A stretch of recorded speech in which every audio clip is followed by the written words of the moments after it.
On September 8, 1944, at 6:43 p.m., the residents of Chiswick, London, heard a double crack of thunder. There was no air raid siren. There was no sound of an approaching aircraft. There was just a sudden, violent explosion that vaporized a block of houses, followed, seconds later, by the sound of the object arriving. This was a terrifying reversal of physics. The weapon traveled faster than the speed of sound. It struck the ground before you could hear it coming. If you heard the explosion, it meant you were alive. This was the V-2, the Vergeltungswaffe 2, or Vengeance Weapon 2. To the history books, it is the ancestor of the Apollo moon rocket. It is the grandfather of the space age. It is celebrated as a triumph of German engineering, a machine that touched the edge of space years before anyone else.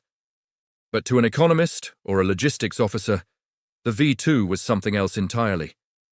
It was the single largest waste of resources in the history of warfare. Germany spent approximately 3 billion Reichsmarks on the V-2 program. Adjusted for the relative size of the economy and labor costs, the V-2 program was arguably more expensive for Germany than the Manhattan Project was for the United States. The Manhattan Project produced a weapon that ended the war instantly. The V-2 program produced a weapon that killed fewer people than the slave labor required to build it, destroyed less infrastructure than a standard Allied bombing raid, and consumed the potatoes that could have fed the starving German army. Today, we are going to perform a forensic audit of the V-2. We are going to strip away the space age romanticism and look at the brutal calculus of industrial warfare. We will analyze the impossible engineering of the turbopumps, the absurdity of using potatoes as rocket fuel, and why firing a missile costing 100,000 marks to deliver a 1-ton bomb was a strategy that accelerated Germany's defeat. Chapter 1. The Physics of Desperation. To understand why Germany built the V-2, you have to look at the map in 1943. The Luftwaffe had lost the Battle of Britain. The Allied bomber fleets were turning German cities into rubble. Hitler needed a way to strike back at London, but he had no bombers capable of surviving British airspace. He needed a weapon that could not be intercepted. He needed a ballistic missile. The engineering challenge was staggering. At that time, artillery shells followed a ballistic trajectory, but they were fired from a gun barrel. To build a flying bomb, you needed to keep an engine running, stabilize a 12-ton cylinder moving at 3,500 miles per hour, and guide it to a target 200 miles away. The team at Peenemünde, led by Wernher von Braun, wasn't just building a weapon. They were inventing a new branch of physics. Let's look at the engine. The A4, the technical name for the V-2, required an engine that could produce 56,000 pounds of thrust. No engine in history had ever come close to this. The fuel was a mixture of 75% ethanol, alcohol, and liquid oxygen. This brings us to the first logistical nightmare. Liquid oxygen, or LOX, boils at minus 183 degrees Celsius. You cannot store it. It evaporates constantly. Germany had to build massive cryogenic plants just to produce the oxidizer. Once a V-2 was fueled, the clock started ticking.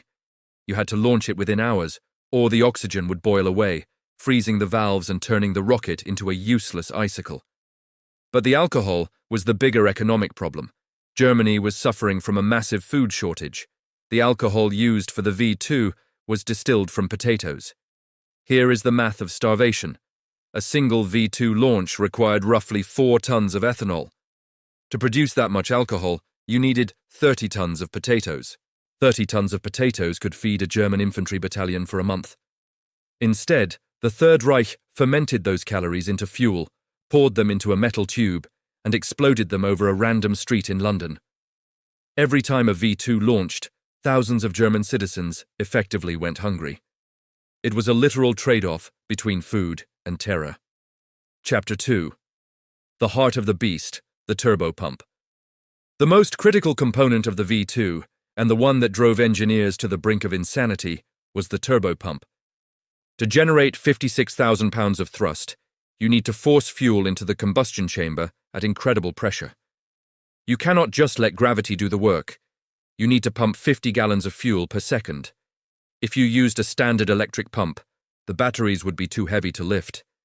If you used a piston engine to drive the pump, it would be too slow. Von Braun's team stole a design from fire trucks. They built a steam turbine. But how do you make steam in a rocket? They used two volatile chemicals, sodium permanganate and high-strength hydrogen peroxide, T-Stoff and Z-Stoff. When you mix these two, they violently react, instantly creating superheated steam. This steam spun a turbine at 4,000 RPM. This turbine drove two centrifugal pumps, one for the alcohol, one for the oxygen. It was a masterpiece of plumbing. The pumps generated 580 horsepower, yet the unit was small enough for a man to carry. But the tolerances were razor-thin. If the pump spun too fast, it would cavitate and explode. If it spun too slow, the engine would stall. The fuel lines had to accommodate liquid oxygen on one side, freezing cold, and superheated steam on the other, boiling hot, all while vibrating violently. This complexity meant that the V-2 was not a soldier's weapon. It was a scientist's laboratory experiment. To launch it, you needed a convoy of 30 specialized vehicles, liquid oxygen tankers, alcohol tankers, testing trucks, firing command vehicles, and a massive Meilerwagen transporter to lift the rocket upright. A V-2 battery wasn't a military unit. It was a traveling circus of technicians. And in the middle of a war, where trucks and fuel were precious, tying up thousands of vehicles to support these rockets was a logistical hemorrhage. Chapter 3. The guidance problem, analog computing. Getting the rocket off the ground was hard. Hitting London was harder. The V-2 was a blind weapon. Once the engine cut off, it was just a rock falling through the sky. There was no GPS. There was no pilot. The accuracy depended entirely on the guidance system during the first 65 seconds of powered flight. The Germans used a gyroscopic guidance system made by Siemens. It used two gyroscopes to sense the rocket's orientation, pitch, and yaw. But sensing the error is one thing, correcting it is another. The V-2 moved too fast for standard aerodynamic rudders to work effectively at launch. The air was moving too slowly over the fins. So the engineers did something audacious. They put rudders inside the rocket exhaust. They used 4 graphite vanes made of pure carbon placed directly into the 2,700 degrees Celsius flame of the engine. As the gyroscopes detected the rocket tipping, electric servo motors would move these graphite vanes into the exhaust stream to deflect the thrust and push the rocket back on course. This is engineering madness. Graphite erodes rapidly in that heat. The vanes would disintegrate within seconds. But they only needed to last for about 60 seconds. It was a disposable guidance system. However, the integrating accelerometer was the real marvel. The rocket needed to shut off its engine at the exact millisecond it reached the correct velocity. If the engine burned for 1 second too long, the rocket would overshoot London by 20 miles. If it cut off 1 second too early, it would fall short into the English Channel. They built an analog computer using a pendulous gyroscope that measured acceleration. As the rocket sped up, the pendulum swung back. The computer integrated this movement to calculate velocity.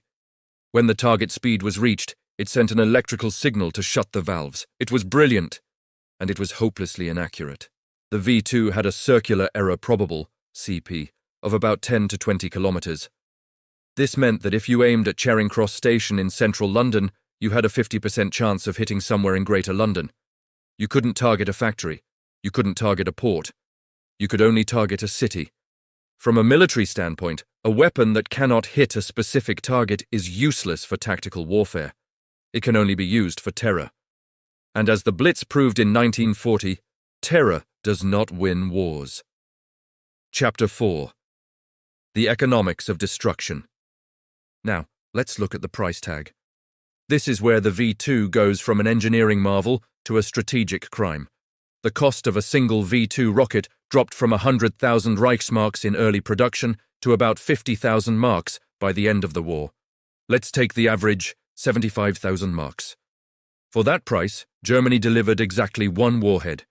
The warhead contained roughly 740 kilograms, less than 1 ton, of Amatol explosive. Let's compare this to a conventional bomber. A Junkers Ju-88 bomber cost about 300,000 marks. It could be reused. It could fly dozens of missions. In one night, a squadron of bombers could deliver 20 or 30 tons of explosives with reasonable accuracy. The V-2 was a single-use delivery system. To deliver the same tonnage of explosives as a single mass bombing raid, Germany would have to fire thousands of V-2s. The total explosives delivered by all V-2 rockets fired at England during the entire war amounted to roughly 2,500 tons. The Allied Bomber Command dropped 2,500 tons on Berlin in a single night. Think about that disparity. The entire V-2 campaign, costing billions of marks and years of development, delivered the same explosive weight as one bad Tuesday night for the RAF. Furthermore, the V-2 damage was localized. Because the missile struck at supersonic speed, 3,500 mph, it buried itself deep into the ground before exploding. Much of the blast energy was absorbed by the Earth. A V-1 flying bomb, which was slow and cheap, costing only 5,000 marks, exploded on the surface and caused widespread blast damage to windows and roofs. The V-2 left a deep crater, destroyed maybe 4 or 5 houses, and that was it. For 75,000 marks. It was an incredibly inefficient way to destroy real estate. Chapter 5. The Human Cost, Mittelwerk. We cannot discuss the economics of the V-2 without discussing the labor. This is the darkest chapter of the story. After the RAF bombed the research facility at Peenemünde in 1943, production was moved underground to a hollowed-out mountain in central Germany called the Mittelwerk. To build these high-tech rockets, the SS used slave labor from the Dora Mittelbau concentration camp. Thousands of prisoners, Russians, French, Poles, Jews, were forced to dig tunnels and assemble delicate guidance systems in appalling conditions. They lived in the tunnels without sunlight, sleeping in lice-infested bunks carved into the rock. They breathed rock dust and fiberglass insulation. The SS operated the facility on a policy of annihilation through labor. The grim statistic of the V-2 is this: more people died making the rocket than were killed by the rocket. Approximately 5,000 people were killed by V-2 strikes in London and Antwerp. Approximately 20,000 prisoners died at Mittelwerk from starvation, disease, and execution while building them. This changes the equation. The V-2 wasn't just a waste of money, it was a machine that consumed Germany's own potential workforce. Every prisoner starved to death building a dud rocket was a worker who wasn't building a fortification, digging a tank trap, or harvesting crops. The SS prioritized the production of a vengeance weapon over the survival of the labor force required to sustain the war economy. Chapter 6. The Pogo effect and airbursts. Even with slave labor and potato alcohol, the rockets rarely worked as intended. The failure rate was catastrophic. One of the most persistent problems was the Pogo effect. As the rocket ascended and fuel was consumed, the dynamics of the fuel flowing through the pipes changed. This caused oscillations in the thrust. The engine would surge and slow, surge and slow. The rocket would bounce up and down like a pogo stick. This vibration shook the delicate analog computer to pieces. Many rockets simply spiraled out of control and exploded moments after launch, raining burning alcohol down on the launch crews. Another issue was the airburst. As the V-2 re-entered the atmosphere near the target, it was traveling at Mach 3. The friction of the air heated the skin of the rocket to 600 degrees. The steel hull would expand, but the fuel tanks inside were still freezing cold from the liquid oxygen. This temperature differential caused structural stress. The rivets would pop, the skin would peel back, and the rocket would break apart in mid-air, miles above the target. For months, the Germans couldn't figure out why their rockets were disappearing on radar before impact. They eventually had to strengthen the hull with heavy steel sleeves, which added weight and reduced the range.